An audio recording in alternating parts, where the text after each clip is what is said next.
ప్రతి రాష్ట్రానికి economic power house ఉండాలని లేదంటే రాష్ట్ర ఆదాయం ఎప్పటికీ పెరగవని అన్నారు AP CM YS Jagan. Assembly సమావేశాల్లో భాగంగా గవర్నర్ ప్రసంగానికి ధన్యవాద తీర్మానంపై సీఎం జగన్ ప్రసంగించారు. ఉమ్మడి ఆస్తిగా నిర్మించుకున్న హైదరాబాద్ను కోల్పోవడంతో ఏపీకి పెద్ద నష్టం జరిగిందని చెప్పారు. ఏటా 13,000 కోట్లు నష్టపోతున్నామన్నారు. ఈ 5 సంవత్సరాల పరిస్థితి ఏమిటి అని గమనిస్తే కేంద్రం నుంచి రావాల్సిన డెవల్యూషన్స్ కూడా మన రాష్ట్రానికే కాదు అన్ని రాష్ట్రాలకు కూడా రాష్ట్రానికి వచ్చి డెవల్యూషన్స్ కూడా తగ్గిన పరిస్థితుల్లో ఈ రాష్ట్రం ప్రయాణం చేసిందని కూడా మనం చూసిన పరిస్థితులు అధ్యక్ష. గత ప్రభుత్వ విధానాల వల్ల రాష్ట్రం మీద దాని ఇంపాక్టు, ప్రజల మీద దాని ఇంపాక్టు ఎంత తీవ్ర స్థాయిలో దాని పడింది అటువంటి పరిస్థితుల్లో కూడా మనం ప్రయాణం చేస్తూ రాష్ట్రాన్ని 5 సంవత్సరాలలో ఈ ముందుకు నడపవలసిన పరిస్థితి వచ్చింది అధ్యక్ష.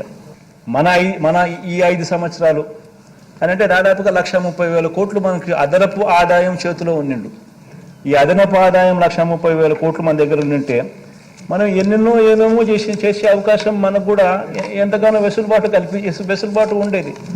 కానీ ఆ వెసులుబాటు అన్యాయంగా మన దగ్గర నుంచి ఆ వెసులుబాటు తీసేయడమే కాకుండా కనీసం ప్రత్యేక హోదా అన్న అంశం అన్న కనీసం చట్టంలో అన్న కనీసం రాసిందంటే కనీసం చట్టంలో అన్న కనీసం పెట్టుంటే రాష్ట్రాన్ని విడగొట్టేటప్పుడు కనీసం మనం కోర్టుకు పోయినా కానీ కనీసం తెచ్చుకునే అవకాశం ఉండేది.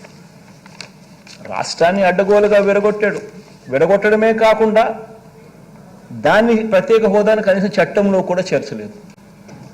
దీని దెబ్బకు మన మీద ఆధారపడి ఉండే కేంద్ర ప్రభుత్వం కేంద్రంలో వస్తే తప్పనిచ్చి మన కర్మ కొద్దీ మనకు ప్రత్యేక హోదా అనేది ఒక ఎండమావిగా తయారై కనిపిస్తూ ఉంది అధ్యక్ష. నిజంగా ఒకసారి బాధ అనిపిస్తుంది. కేంద్రంలో ఉన్న ఏ ప్రభుత్వం వచ్చినా కూడా వాళ్ళకు అబ్సల్యూట్ నెంబర్లు రాకూడదు అని చెప్పి మనస్ఫూర్తిగా కూడా కోరుకుంటా ఉన్నాం. కనీసం మన సపోర్ట్ అన్న డిపెండ్ అయ్యే ప్రభుత్వం వచ్చింది అని అంటే కనీసం ప్రత్యేక హోదా అన్న ఇస్తారేమో అని ఆశ. అన్ఫార్చునేట్గా విడగొట్టడమే ఒక అన్యాయం అయితే కనీసం రాష్ట్ర విభజన చట్టంలో దాన్ని పెట్టకపోవడం ఇంకా దారుణం అధ్యక్ష.